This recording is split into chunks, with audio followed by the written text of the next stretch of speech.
Hello, everybody. My name's James. Welcome to the Planet FPL Weekender, my Friday partner in crime. His team's still losing. It's David Hunter. How are you, mate? Yeah, good mate. Yeah, still losing. Always the same. Or should I say your reserve team? But we'll get onto that in a little bit, and we'll also talk a little bit of Tottenham as we round up what's happened from the Carabao Cup this midweek, which will lead into a bit of a discussion about the potential blank double scenario. Now that we know Crystal Palace are into a Carabao Cup quarter-final where they will face Arsenal. We're also going to do Sunderland Everton as our tactical preview this week. Got quite a few bits I kind of want to highlight on Everton, particularly. Although Sunderland changed formation last week to the surprise of absolutely nobody except one person. And we'll also do some free hit and some wildcard drafts for game week 10. But we want to start with a story north of the border. I was working late. I was recording Clash of Correspondence on Monday night here. Left here, and there was a statement from Celtic at 9:47 p.m.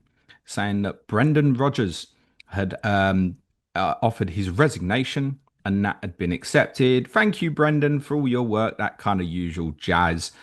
And then 12 minutes later, another statement was released from Celtic, which was kind of more like an open letter from owner or slash chairman Dermot Desmond, who is not Mr. Popular up north of the border with Celtic fans. They essentially want to change of board at the moment. This statement from Desmond about Brendan Rodgers is barely believable. I don't know if I've seen anything quite like it when a manager has literally walked out the door, well, essentially, as far as everybody knew, 12 minutes earlier. Couple of bits to it. So, I mean, let me just read you this line. I want to acknowledge Brendan's contribution across his two spells as manager, during which he helped deliver success that forms part of the club's modern history. However, I must also express my deep disappointment at the way the past several months have unfolded. And then it goes on, a little bit of a ramble about they've tried to sit down, offer him a new contract. Rodgers had made statements in the public, kind of expressing that maybe he wasn't getting support upstairs. They'd continually expressed, according to Desmond, their support to him. Complete bust up by the looks of it. Reaction to it when you saw it Monday night? The statement by Dermot Desmond is unlike, like you just said, unlike anything I've probably read from an outgoing manager. It's explosive is probably the word, isn't it? Mm. It's absolute character assassination. Yeah, incredible. Like, there we were thinking Rangers were the crisis club in Scotland, but Celtic said, "Hold my beer," didn't they? Well, a little bit. They've obviously appointed Danny Roll now, Rangers, because obviously when we last spoke about them a couple of weeks ago, it looked like it was going to be Steven Gerrard returning. That's fallen apart. Celtic are now looking for a new manager. It sounds like it's not going to be Ange Postecoglou as it stands. They're looking at various people. What have you got added from this? I know you did a bit of digging in terms of, well, is this all completely true on Brendan Rodgers? Is it made up? What is it? Depends who you read, I think. I mean, I must say, I'm Yeah. enjoying my foray into Scottish football on this podcast. It's all happening up there at the moment, isn't it? With Scotland trying to qualify for the World Cup, and then there And was some. Hearts obviously at top. They dropped points at St Mirren at the weekend, but this has all kind of unfolded at Celtic following their 3-1 defeat at Hearts at the weekend. Yeah, before I forget, for those on Twitter, search for the Claudio Braga song by Oh, it's Hearts great, fans. isn't Have it? you heard it? Yeah, I was spending a bit of time last night trying to work out what I could use it for, and there's nothing. Yeah, I suppose I mean Arsenal enjoy sort of adapting some famous songs, don't they? They could do it for Bukayo Saka, maybe. I was thinking. Oh, So they've got enough songs for him already. keep your ear out for that one. But yeah, it's great. It's an absolute banger of a chant. But anyway, I digress.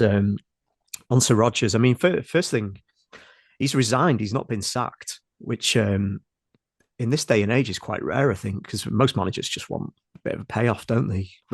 So there was no inkling, by all accounts, after the defeat at Hearts that, I mean, his post-match comments were fairly uneventful. He said Celtic were lacking in creativity and quality. And he said it was, early days in the season. So there was no real inkling about what was to come. It sounds like some of this rings true a little bit from when he was at Liverpool. To be honest, there's a little bit of lack of self-reflection sometimes when things go wrong, and he kind of looks for excuses. I've I would said in say the sometimes. past that he strikes me as someone who likes to look in a mirror. Yeah. Well, this is a man who did have his own portrait in his house. There you go.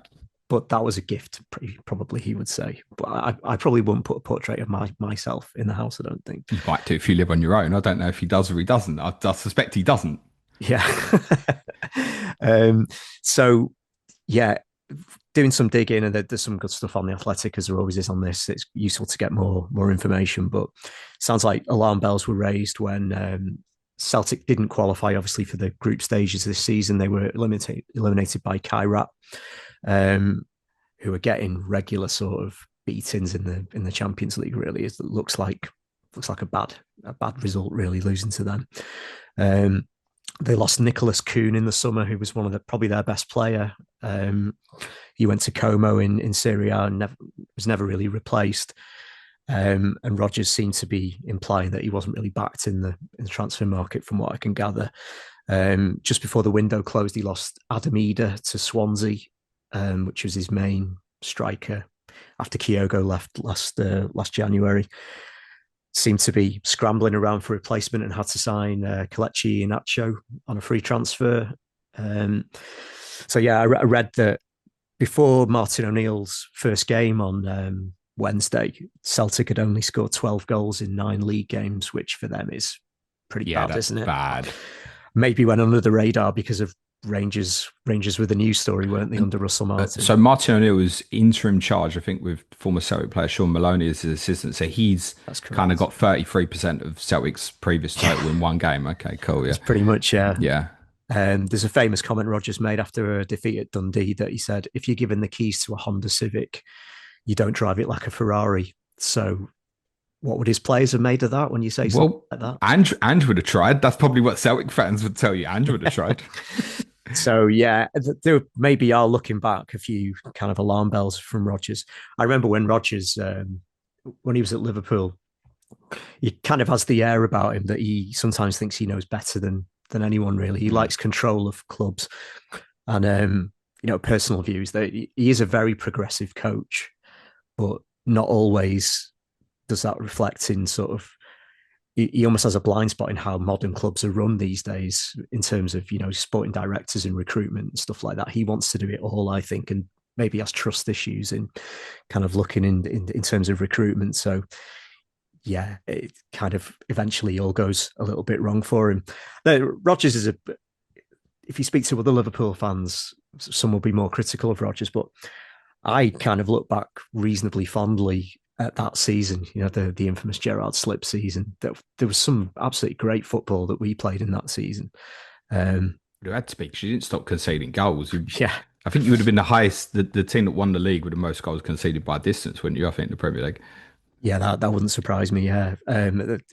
Some people seem to think that, just because we had Suarez, that was why we nearly won the league. But he did do some good stuff on that season, playing Gerrard in that quarterback role, and he signed Coutinho and Daniel Sturridge. So, it's not, he does deserve some credit. And brought Sterling through, I think I want to say, yeah. That's right, yeah. So didn't end great due to when FSG came in, he was kind of railing against them in terms of recruitment. But I don't think it's the end for Rodgers. I dare say he'll get a Premier League job in eventually. He still has something to offer, I think. Not in the Forest or West Ham. Which one do you think specifically? Toss a coin there. We should have a sweepstake. I could definitely see him at West Ham, honestly. I definitely could. Yeah. So, just to talk about names in the frame, as you just said, Ange was linked to it. Robbie Keane seems to be being linked. Yeah, he's been doing quite well at Ferencváros in Hungary. Yeah, I did read in the article that there's a significant proportion of Celtic's fan base who are very pro Palestine, though, and Keane's been managing in he manages in Hungary at the moment, but he has managed in Israel. So it seems to be a school of thought that might be an issue for some fans. Right. Craig Bellamy's been linked, but seems to be all in with Wales at the moment. Well, they're guaranteed at least a playoff, so yeah, it doesn't seem the right time for Bellamy. And the other name is Kieran McKenna, who's seems to have boyhood links to Celtic. So maybe that's I know. I've had a message from our Ipswich correspondent Paul Gore-Allen, because we're trying to sort something out with the 3 guys who went down last year for a podcast during the next international break. And Paul's like, yeah, I'll come back to you once I know who Celtic have appointed. I think he's a little bit concerned about it, actually. Yeah, maybe so. Yeah, but yeah, just a bit of an update on where things are up in Scotland. Hearts are 6 points clear of Celtic, who were 5 points clear themselves of Rangers. So, yeah, interesting season. And interestingly, Celtic and Rangers play in the League Cup in Hampden on Sunday. So that could be pretty tasty. I think now both under new management. Yeah, that's one of the semi-finals, which Hearts have still got a league game, so it gives them a chance to put another 3 points on the board. We shouldn't be surprised on the outside, by the way, that Tony Bloom's got involved with Hearts and they look like they genuinely might be about to, it would be amazing, by the way, up there. Sorry for Celtic and Rangers fans, but on the outside and for the league, it would, in my opinion, be absolutely fantastic if Hearts could go and win it. Trivia question: do you know the last non-Open club to win the Scottish Oh, Premier League? blimey. I'm going to guess Aberdeen around about the late 80s. Yeah, under Alex Ferguson. Yeah, that's right. Oh, so not even late 80s, so sort of mid 80s. Yeah, 84. Yeah, I think it was. Yeah. Yeah, it because what it would do is it would create interest on the outside. Oh, Hearts won it. So, and then it would be an interest into next season in terms of Celtic and Rangers both fighting to win it rather than one of them trying to retain it and hold the other one off. So I remember Hearts had a great run when Romanov came in. I want to say 05, 06 or 06, 07. They win the first 8 games in a row or something like that. And it fell away quite quickly. This feels like it could potentially be sustainable for Hearts. And one of the reasons is the other two are a bit of a mess at the moment. They're nowhere Yeah. near their best. And we know with And I Tony think Bloom that there's some good analytic stuff that will be being done in the background. without a doubt, Yeah. without a doubt, he'll be getting gems that you've never heard of for them for like 100 grand or something. They'll find analytical stuff. And I think it does speak to, I know there's been a lot on the outside. Oh, Rangers and Celtic fans are pissed off. You always finish first or second every year. And I think Celtic, particularly, I dropped the stat a couple of weeks ago. Then I was 25 of the last 30 trophies or so. Celtic have Yeah. won north of the border, and yet their fans are still unhappy. So I think there's a feeling on the outside that it's like, oh, you're a bit ungrateful. But I think Celtic fans obviously want their club to progress. They're not really getting in the Champions League regularly when that's something they were doing going back sort of 10, over the last 10, 20 years or so. And they've probably seen that the investment in the football club is not quite right and probably aren't that surprised that they're in a moment of danger. I can't recall a period of thinking that Celtic and Rangers were both at a low Oh, until the kind of this season, really. So most likely one of them probably will recover and still win it. And Celtic is the more likely. It might change manager here, it might become a bit more harmonious and they might well romp away with it. Okay, Carabao Cup. Bit of a roundup from midweek. I've not watched a lot of football. You, David? only us. No, we're not going to go into detail on the games. Congratulations to Cardiff, who remain the only non-Premier League side still in the competition following their 2-1 victory in a Welsh derby at Wrexham on Tuesday. Fulham had a bit of a scare. Josh King equalised for them and they won on penalties. There was a brief period there where it looked like neither side wanted to win the game on penalties. Brentford showed Manchester United how it was done. 5-0 victory at Grimsby. Chelsea won 4-3 at Wolves, which featured a rather daft red card for Liam Delap for 2 yellow cards. I haven't actually seen the incident, but I understand he could have got a straight red for the second incident. He's obviously suspended for the game at Tottenham tomorrow.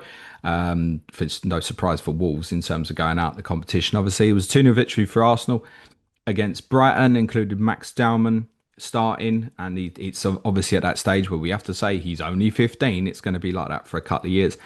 Manchester City were winners at Swansea. There was a full rest for Erling Haaland. As far as we're aware, he is fine for tomorrow. Were you at Anfield, David? No, I wasn't there. No, I watched it on telly. But I feel sorry for those who were there because they obviously saw a shadow 11, and an even shadow was not really a word, but an even thinner bench. Yeah, credit to Palace first of all. They've done us. It's the usual way. Don't want to see them for a while, but they might have beaten us even if we'd had a stronger team out. But yeah, it seems to have pushed some fans over the edge. Slot not picking a stronger team on Wednesday. I personally would have panicked way more had he played the big guns on Wednesday. I think this is Slot sticking to his plan, and it's all about the weekend. People may not realize, but we play Saturday night and Tuesday night next week. There's really not. And There's not, it's Real Madrid on and Tuesday it's night Real as well. Madrid on Tuesday night as well. Yeah, so I completely get why he's done what he's done. The big guns who haven't been performing, they can't really have an excuse for tomorrow. They'll have had no travel, full week to prepare, and a good rest. So yeah, let's see how tomorrow goes. Yeah, big week ahead for us, Are definitely. you confident about tomorrow or not? I Hard to be confident when we've lost the amount of games that we have, but I'll be disappointed if we don't see something a lot better tomorrow, given the preparation that we've had I for suppose it. it's nature for Liverpool fans to just generally be confident at Anfield. Yeah, I mean the record speaks for itself, doesn't Yeah. it? But yeah, we've got to do much better tomorrow, and I think we will Villa will play a bit more football, and Brentford have played. Brentford really played to their strengths and hammered us home. I don't see Villa launching loads of balls into the box at us. Maybe Emery will do something like that, but I think it'll be a bit more of a bit more. Villa will try and sort of attack us a little bit more conventionally, let's say, than set pieces. So Don't, yeah, don't worry. If it goes wrong tomorrow, you can take out all your anger on Trent on Tuesday, right? yeah, he's playing again now, isn't he? Yeah, yeah, yeah. We'll see how it goes. I'm hopeful. I'm always hopeful, but I'm hopeful we'll serve something up a bit better tomorrow. I won't see the game, David, because I'll be at the lane because Yeah, we've got our own Tuesday night game. I'll watch yours in the Um, pub. what, you think you'd be there to catch the last half hour because it'd be that bad for Liverpool? No, you're the tea time game, so I'll be in the pub when your game's on. Oh, on Saturday. No, I'm talking about we're Saturday, yeah. playing at home next Tuesday night Oh, as well. sorry. Yeah, yeah. No, I won't see yours. Yeah, yeah, of course. I know I'll see yours as well. Next Tuesday, we're playing Copenhagen, which means I won't be watching Liverpool against Real Madrid. Yeah, of I course. was at Newcastle Wednesday night. Congratulations to the Geordies. They were deserving winners. We played quite well for the middle third of the game, and it's kind of disappointment we conceded two such sloppy goals. The first goal was quite bizarre because we're in the corner, and it seems like everyone's allowing Jed Spence to do his shoelace up while he's still outside the area. And blimey, man, could someone else have gone and done his shoelace? He was there for so long. And eventually, I think the referee was like, oh, look, sod this, man. I've given him enough time to do his shoelace up, take the corner. Spence is like getting back up. And I knew at that moment, as soon as the referee signaled, it's like, we're man short in the box. This is going to be a goal. You could feel it. And it's like four Newcastle players go up against three Tottenham players, share scores. And as soon as it goes in, Spence goes back down and starts tying his shoelaces up again. I was like, oh, man, what are you doing? Which is such a real shame, by the way, because I thought he was our best player on the night. Bar this So, bit of, so a he lot of the played Newcastle patrons saying he played well. Yeah, he played really well. He really did play really well, Jed Spence. yeah, But it's little things like that kind of annoy me with. I know people say, well, if he's got to do a shoelace, he's got to do a shoelace. I think the priority might be to defend a set play first and then deal with it, or at least get close to referee to make sure, or even be in the box and doing it. So get to your position, right? Oh, it's coming. Get up, head it. Oh, anyway, it's a shame because he did play really well otherwise. And we played okay. We didn't start too well, but I think going up there the challenge of playing Newcastle. And from when they scored to the rest of the first half, I thought we played quite well. And then we played quite well at the start of the second half as well, as per usual. And you'll have heard me say this a few times this season. It kind of went to pot once Benson Cole went off. So many times it seems to happen that he goes off and we seem to lose control both offensively and defensively. Even though he's not having a great season, just whenever he goes off, it gets worse. And obviously, in that period before he's gone off, we can see this sloppy second goal, which was a real downer for everybody, the crowd, the players, because Kinski he's had a nightmare moment where he's come for a cross, Voltamade, all he has to do is get his head on it and score. He's nowhere near it. And for the Tottenham fans who've been calling for Vicario to be replaced in the Tottenham team, can we please put that in the bin now? Like, seriously, yeah. enough. Kinski is not ready to be number one goalkeeper. Then from there, final 25 minutes, Newcastle strolled. It would have been really harsh if we'd lost by like three or four, but it could have ended up being that in the end. I think if Newcastle had wanted to. No complaints. With this competition, it feels like go all the way or try and get out of it fairly early. I agree. As, Yeah, as I said to my dad in the pub in Newcastle after the game, that's a few £100 definitely saved. I try and look at the positive on these sort of things. And I think for us as well, we're highly likely to finish between 9th and 24th in the Champions League, which means we'll have that extra playoff round. Having the League Cup, like semis, if we got there as well, would be a bit of a headache. I thought that, yeah. I thought in our current state, we don't need to be having Not, two not, not, not that I didn't legged want to games and win, just, but I think yeah. everybody who goes out of this competition at this sort of stage takes the positive out of it. Yeah, And two legged games before Christmas and January. Not what we need at the moment. And the draw means that we're probably better off without as well, because we'd have probably only been walking into a semi final against one of Arsenal, Chelsea, or Man City. And I can't say I'd fancy us over two games under that circumstance. Yeah. So, draw has thrown up the prospect of quite a blockbuster final four, as I guess it kind of did last year in the competition with Arsenal, Newcastle, Liverpool, Tottenham. Could be Arsenal, Newcastle again. Newcastle have been drawn at home to Fulham. You would fancy them to win. Manchester City have been drawn at home to Brentford. You would fancy them to win. Chelsea have been drawn away to Cardiff. You would fancy them to win. Crystal Palace have the tie at Arsenal. And Palace are probably the most likely to cause a so-called upset there, I suspect, because Crystal Palace are a very good football team. No one's arguing it. It has now created the prospect of, could we get blanks in 17 and doubles in 16? Well, the sound of it is no. What we think is probably going to happen is that Arsenal Crystal Palace will take place on the Tuesday. What it means is a bit of a mad period for Crystal Palace of define it how you want, 4 games in 8 days, 5 in 11. Take your pick. There isn't really anywhere to move the game. One of the things that lots in the FPL community had been kind of talking up the prospect is that perhaps the game would be moved to the weekend of game week 17. This is because Crystal Palace have a Conference League game on the Thursday, the same scheduled midweek for the quarterfinals, and therefore Palace's game could be moved back, and the other game that was postponed could be free to be played in that midweek of the Carabao Cup. I don't know, and I'm not saying it can't happen, and we've said even in pre-season that there was a possibility this sort of thing could happen.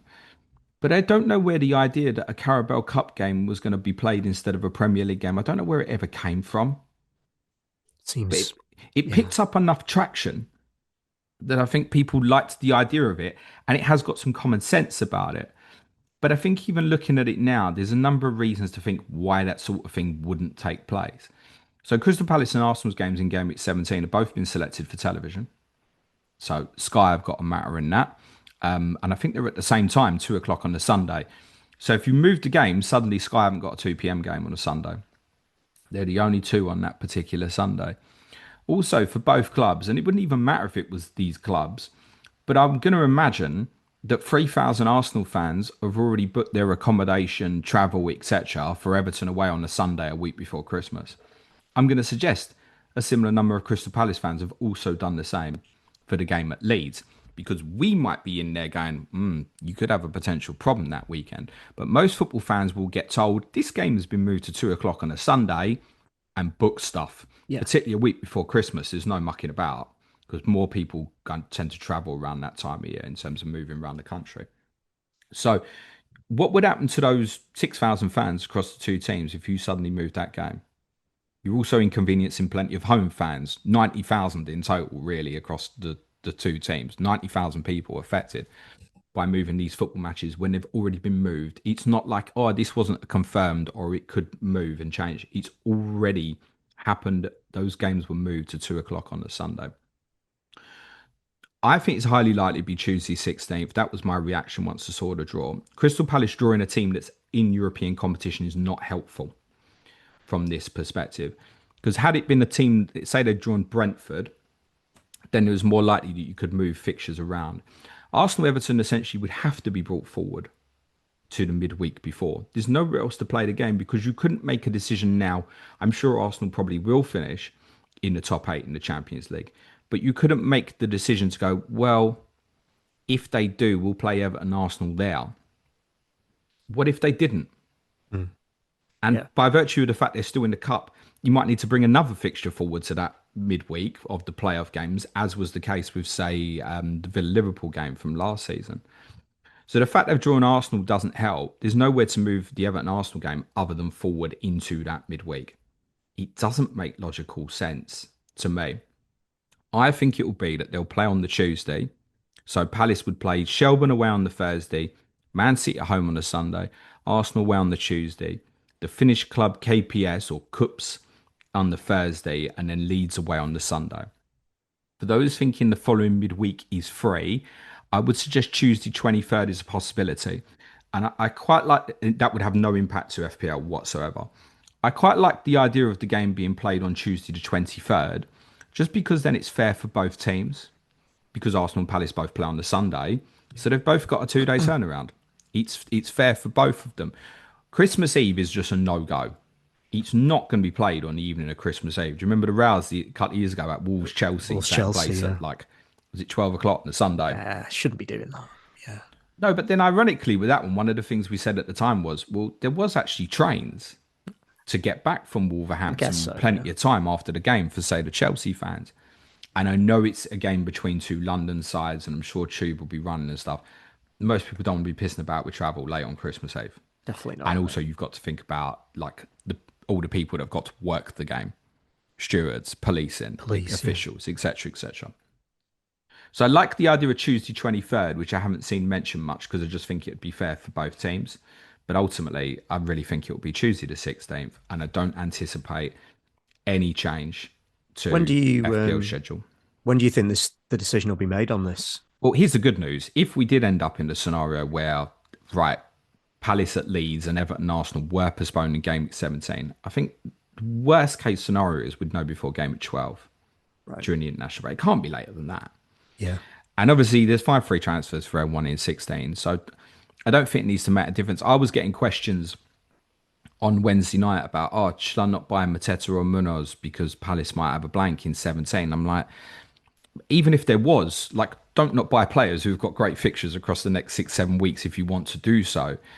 It's far enough away and you'll have transfers to deal with it. So I think most likely we'll probably find out next week before Yeah. game week 11. But I think during the international break is the worst case scenario. So even those, so say like me, who's probably going to wildcard in 12, I can't believe that I wouldn't know by the time deadline came round.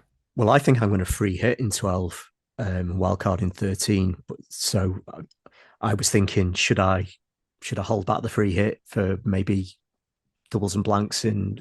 But it sounds like I'll know by 12 what's happening anyway. So No, I mean, if you're yeah, on a free hit, you probably aren't going to get screwed for value too badly no, anyway, I shouldn't imagine.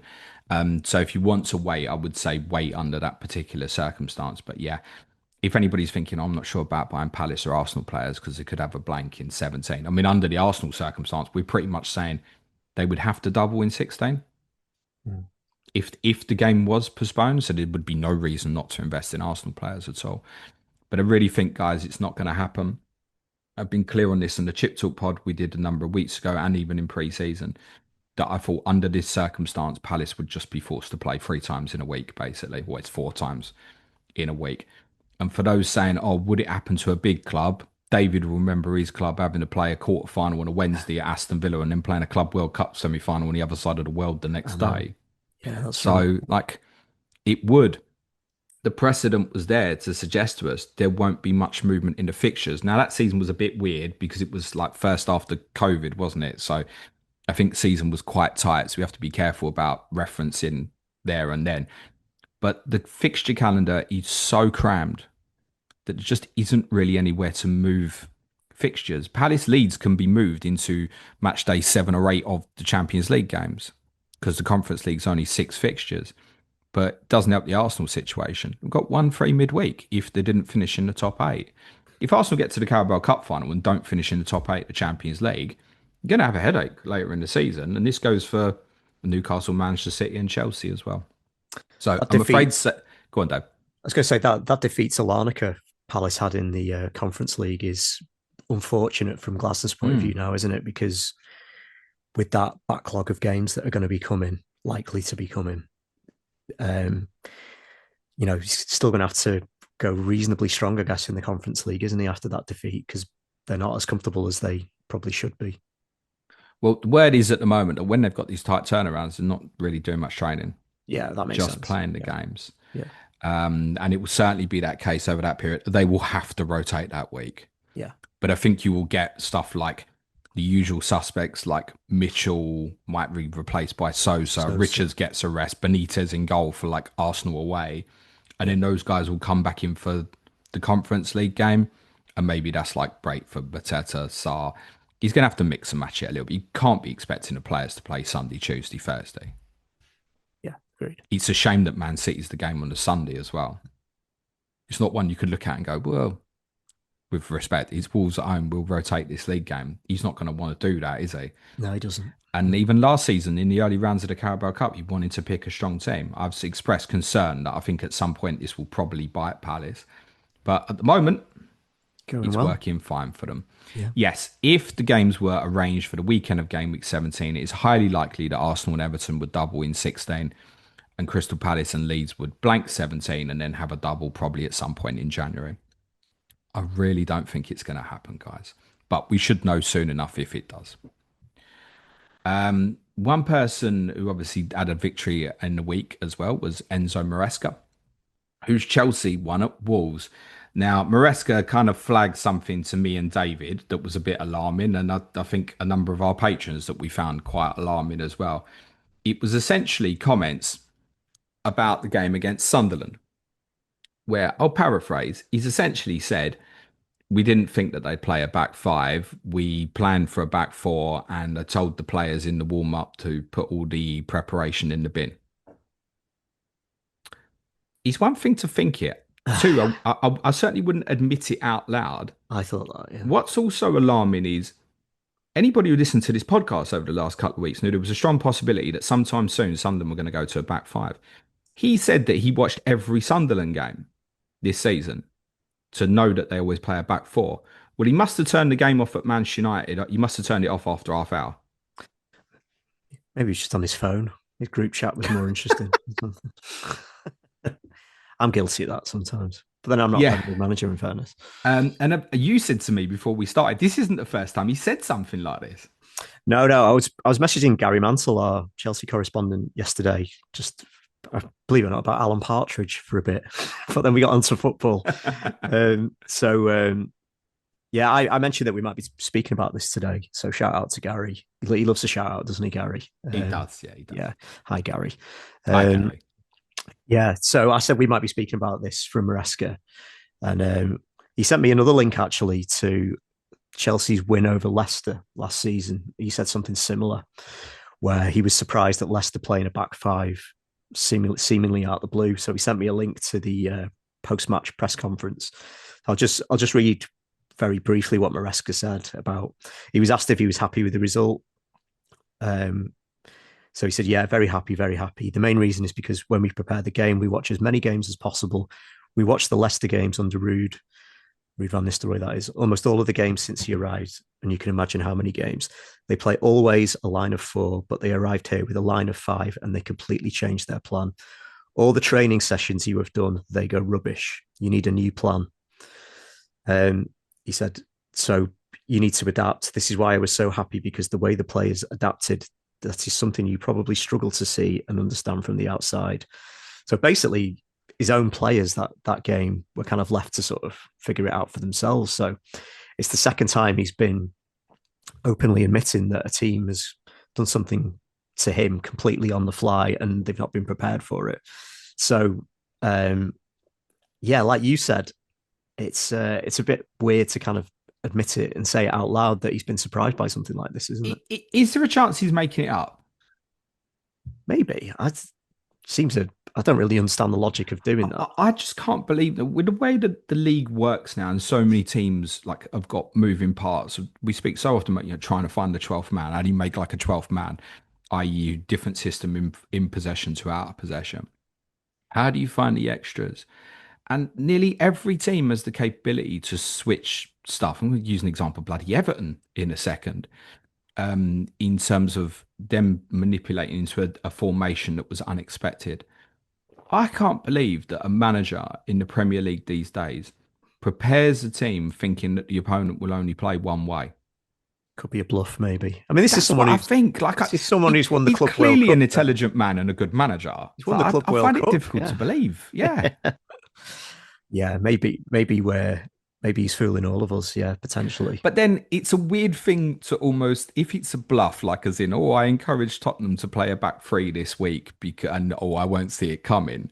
And maybe he will, because I've said this week, by the way, if Romero is past fit today, don't be surprised if Tottenham play a back three tomorrow. Because I think it's probably the best way to try and beat Chelsea is probably to play a back five at the moment. It needs Romero fit to do something like that, by the way. But it's not the sort of thing, even if you were doing it as a bit of a kidology, you're opening yourself up to ridicule. It feels weird. Must say we've only seen the words written down. We've not actually seen the video clip, so he could be going like this when he's talking, I or don't doing think doing he the old is. Pinocchio thing. I, I don't think he is. Yeah, Guys, all the Sunderland preparation, put it in the rubbish, and in 10 minutes, I need to change our plan. That's what yeah. he said. I mean, they did lose to Sunderland, so if it was a bluff, it's not paid off on that Yeah, but particular that game, time is it? they beat Leicester. Yeah, they did beat Leicester. So, but was that a cover up for the fact that they only won 1-0 on the day and people were expecting more? Yeah, it could be sort of deflecting the criticism from the players onto himself potentially. That's something Well, sometimes managers if do it that, is don't they? legitimate that he's playing in this way, if Tottenham were to play a back five tomorrow and it surprises him, I'm very concerned for him Yeah, because all he's going to get is managers just continue trying to surprise him and knock him about. So I just find it difficult to believe that he thought he was no way prepared for the possibility that Sunderland would play a back five. We'd said it like nearly every week on the podcast. Our Sunderland guys keep saying to us, "There's every chance this is going to a back five now." Anyway, we'll move on to Sunderland versus Everton. Um, Sunderland did play a back five at the weekend. It's kind of a 5-4-1. It's difficult to know whether they'll stick to it this weekend because, in terms of expectation of fixture, it's Everton indoors. It's another one of the fixtures, like many prior to the Chelsea game that Sunderland have had at home. We'd go target 3 points here if you can. So we haven't seen the back five in a home game yet, but it doesn't mean that it won't be used again. And in a weird way, I feel like trying to absorb Everton and opening them up and hitting them on the counter might be the best way to go. Because I don't think Everton are quite suitable yet to being a ball dominant controlling team. But I think Sunderland might stick with the back five purely because the fixtures they've got coming up probably dictate that more often than not it's going to be the way to go. And you must remember the back five that they picked at Chelsea didn't have Alderete available, and it might do for Monday. We don't know at the time of recording if Alderete is going to be cleared for the concussion protocols or not. We're not sure because we don't know exactly when the incident happened. And obviously it needs to be 12 days now. The fact that the game's not till Monday helps. So they could bring Alderete into this. They could move someone like Gertruda into midfield, go like a 5-3-2. There's a few different ways they can do it. They may just go back to something a little bit more like what we've seen, more of a like 4-2-3-1 or 4-3-3. It does give question marks for David Moyes on Monday night. Do you know what I do know? David Moyes will prepare Everton for both systems. yeah, It won't come as a shock. I want to focus a little bit more though on Everton. So they lined up not too unfamiliar against Tottenham last week, and obviously I was at the game, and there was a few things that really intrigued me, and I've done quite a bit of thinking about Everton this week in terms of what are their solutions to try and get the best out of their two better players, Grealish and Dyer. How can they get them into more central roles? So we know how they lined up last week. It's Pickford in goal, back four, O'Brien, Tarkovsky, Keane, Mikolenko across the back line. Garner and Gay in front of that. Dewsbury Hall kind of as a 10, very much floating towards right half space channels or quite a lot into a genuine wide position to help Everton with their ball progression. And Dye off the right, Grealish on the left, Beto up front. But within possession, it changed quite a lot. And I hadn't seen this before. And I don't know if it's something that David Boyes has done before. But most teams want to try and get a line of five across the top of the pitch. I've never seen Everton try and do it with Mikolenko before. no, So Mikolenko, he was almost used, the word I used to you, David, was dummy. He was almost used like a dummy, where in possession, they'd get it out to Grealish and he would just go and bomb in, half space, inside. And Everton had very little intention of using him. It was to draw people, I think, so that there was a better chance of getting Grealish 1v1 in a wide zone. Tottenham weren't kind of blinkered to it. I think one of the reasons Brennan Johnson played was he actually did a good, diligent job defensively, helping Pedro Porro against Grealish. And then obviously Tottenham's two central midfielders, Benson and Pauline, just coming across, force Everton to go all the way the other way if necessary. So Tottenham were quite comfortable with that. So Mikalenko went into that real half space. Dewsbury Hall were operating more towards the right hand side of that. Although on occasion, like I said, particularly in deep phases, you might find him really drawing right all the way to the byline to help progression, try and get Ndai into more central areas. And of course, what this meant in terms of Mikalenko moving into a more central zone was that they had a back three build up, quite clear. Now, actually, it works fine because O'Brien by trade is a centre back. He's not a right back. So him tucking inside is absolutely fine. The ugliness about it is Michael Keane as a right footer playing left sided centre back, forced all the way to go left sided so often. Tottenham just kept forcing it that way, which is quite intriguing because quite often you play against Everton, you think keep the ball away from Grealish, but Tottenham, I think, were quite happy with it. And obviously, Mikalenko disappearing out of position was so often Grealish coming towards the ball. It's not where you want him. You want him being able to go at people. Such a dangerous player to dispossess. So it just felt a bit uncomfortable. And I have to say, as someone who was in the away end last Saturday, I felt quite comfortable about it. So I wondered what Everton could do to try and get Grealish and Ndiaye into more central zones. Because one of the problems they really have is you don't fancy many of the rest of the team to score. And I think actually, particularly with Grealish, don't fancy him to score much. At the start of the season, when he got the couple of assists at Wolves and he looked like he was going to be quite popular for FPL, I said then, don't buy a player who's only going to be good for assists. You might as well get a DEFCON player. And he's not contributed a great deal in terms of the top end. Got the scrappy goal against Crystal Palace, didn't he? Is that the only goal he scored? I can't recall. He's not got many anyway. He's got two at the most, I Memory. think. And Dye's been decent for Defcons, hasn't he? And Dye's been really good for Defcons, and Dye's been contributing at the top end as well.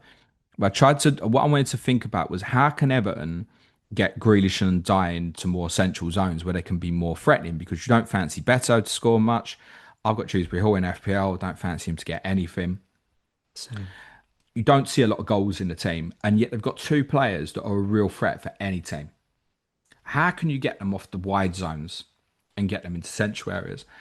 So I proposed this. David Moyes won't do this, by the way, but just trying to think what could Everton try as a solution, particularly if they did play an opponent that might sit in 5-4-1 and allow them to build progressively. So this setup I've got for Everton here is kind of like an off the ball setup. So just imagine Everton without the ball here. Like a lot of teams, kind of sitting 4-4-2. And there's a few different personnel changes here. So there's Adam Asnu as the left back. And we put Tyler Dibbling in on the right hand side and James Garner to right back, in turn moving Jake O'Brien to centre back. Sean Norton said to me at the weekend, he said that Michael Keane's not safe actually long term. And I know a lot of us have been talking up Michael Keane as a good prospect in FPL.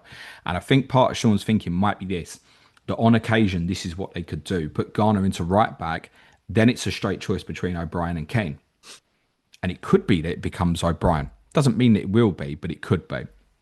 I'm just flagging that. Play Dewsbury Hall and Gay in centre midfield. You're playing Dibbling right, still Grealish left, Beto and Ndiaye. And again, this is sitting without the ball 4-4-2. The reason for a couple of the changes is cut or fold, and this is how I think Everton could build up within possession. And it's quite dangerous because it's 2-3-5 rather than 3-2-5.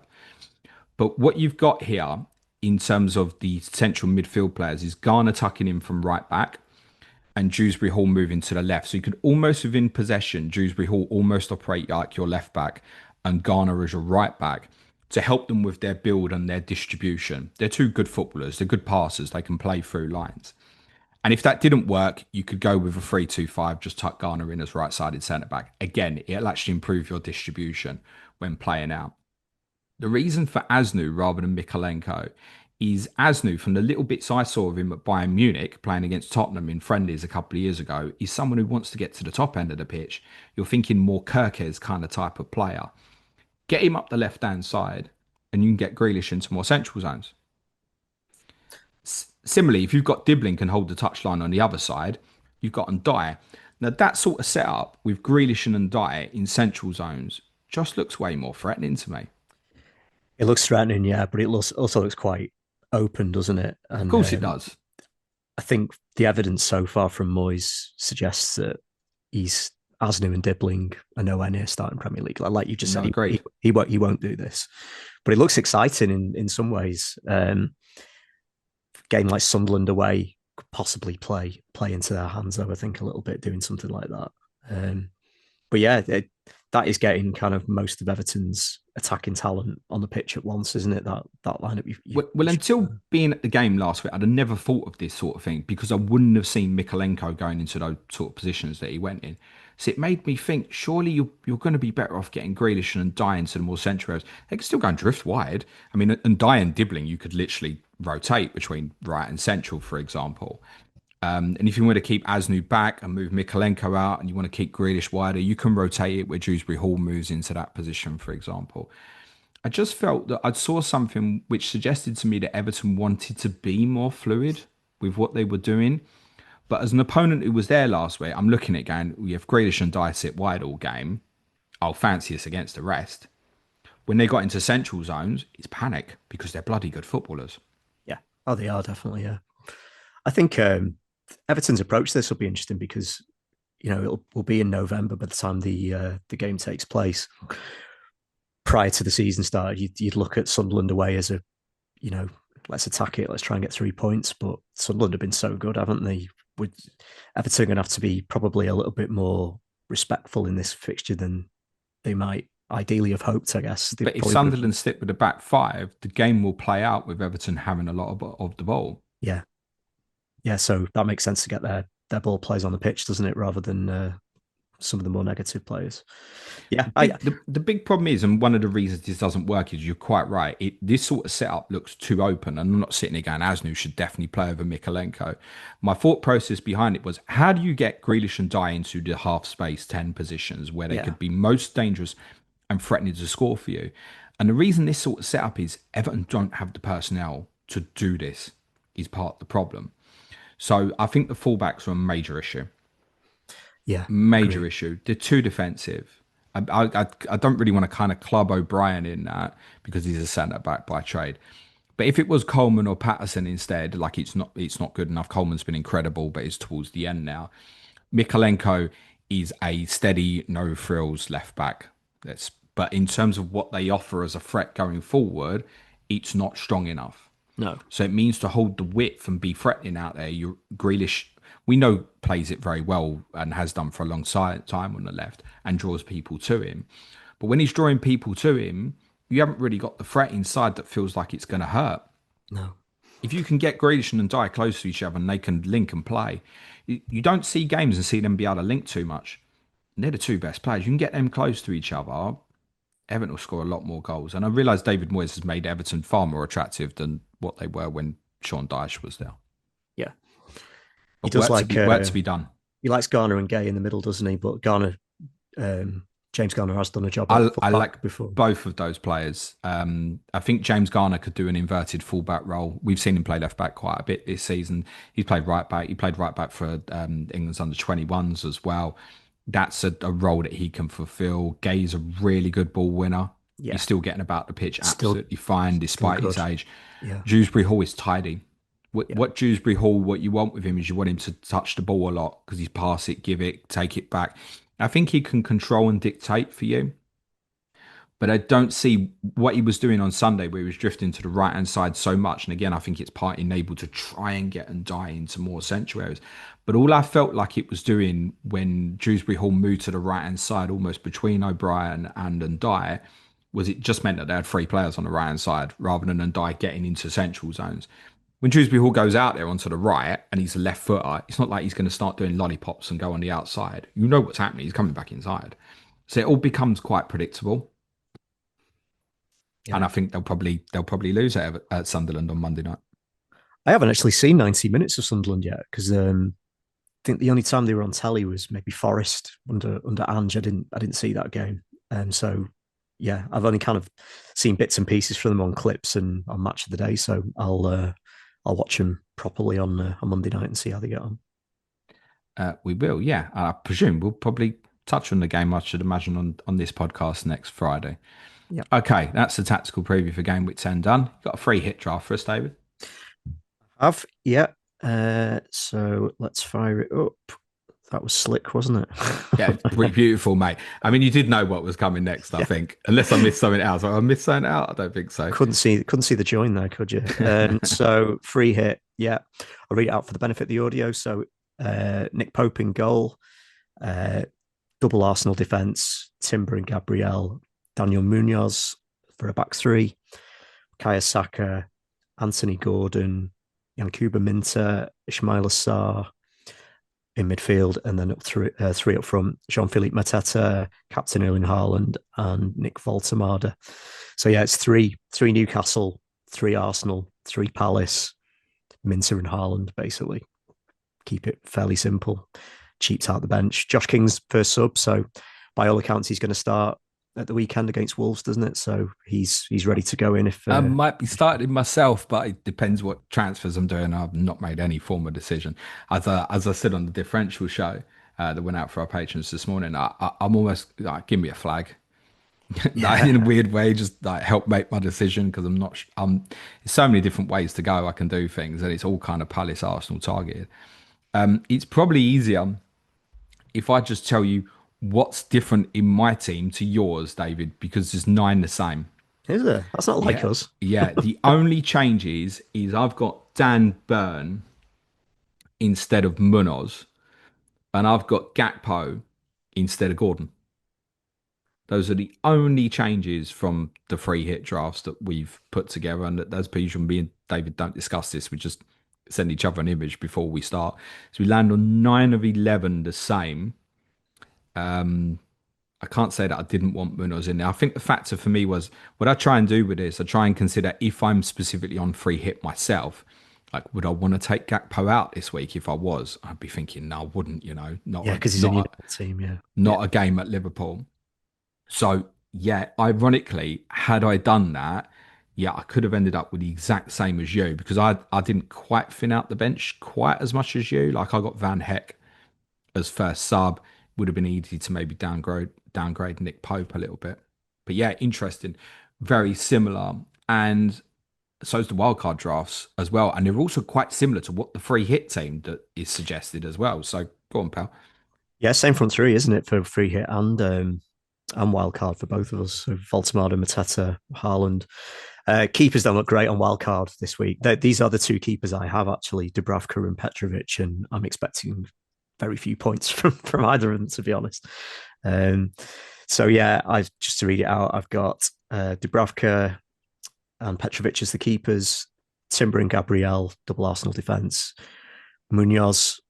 Uh, Palace's fixtures look really good, don't they? Moving forward, Saka, put Bumo in there for on the wild card. United, he's playing well. United are doing a lot better.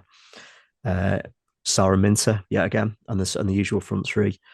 And the bench again is fairly cheap. Put Bijol in there. He's only 3.9, I think, isn't it? So that comes in quite handy. Estevan, King.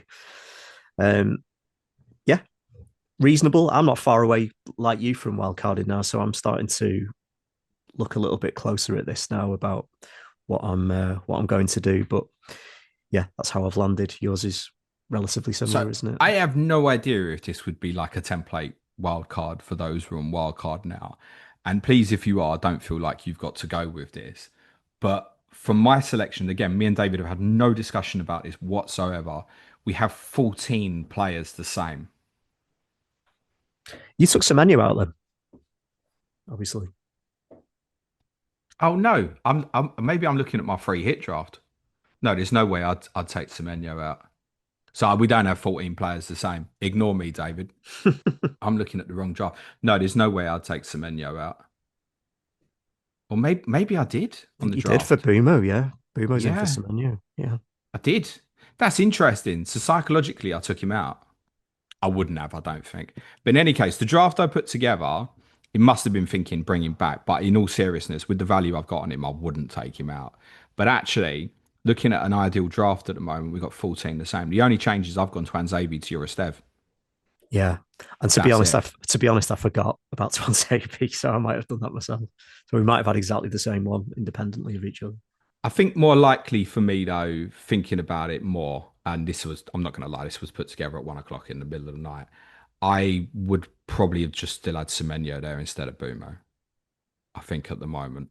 But I'd have been thinking about getting him in and probably would be looking at maybe Saka to Bumo in game week 12 or 13. Probably more 13. I wouldn't sell Saka when he was playing Tottenham.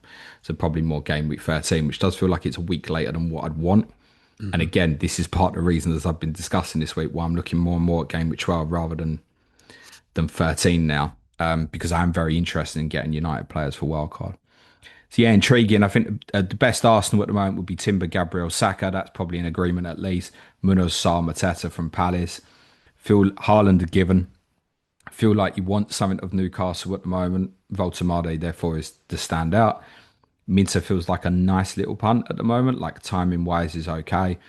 Yeah, I don't think it should be a surprise we've landed too far away from each other. Even when the same keepers, mate, Petrovic and Dubravka. I know, and it looks ugly this week, that doesn't it? But It moving forward, does, okay. unfortunately. Yeah, I did, even when I looked at it, I did briefly think about just going Dubravka and Darlow. Mm. I just play Dubravka every week. Yeah, he's done well, hasn't he, Dubravka? I think is he about fifth or sixth for points from keepers? I wouldn't be surprised. Yeah, And you think it's all right, isn't it?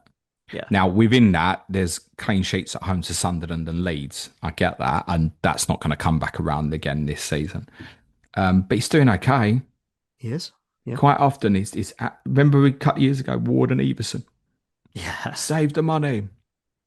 That must seems to be going to Bravka and like Darlow or an alternative 4.0. I suppose if there was a Burnley 4.0 keeper, it would maybe more popular at the moment. yeah, And if yeah. you went like Dubravka and Mamadashvili, you're walking into something that's not going to last long. Allison is back on the grass. I presume he's probably not going to play till after the international break, though, David. No, I wouldn't have thought so. No, but he will come straight back in as soon as he's ready. No doubt about that.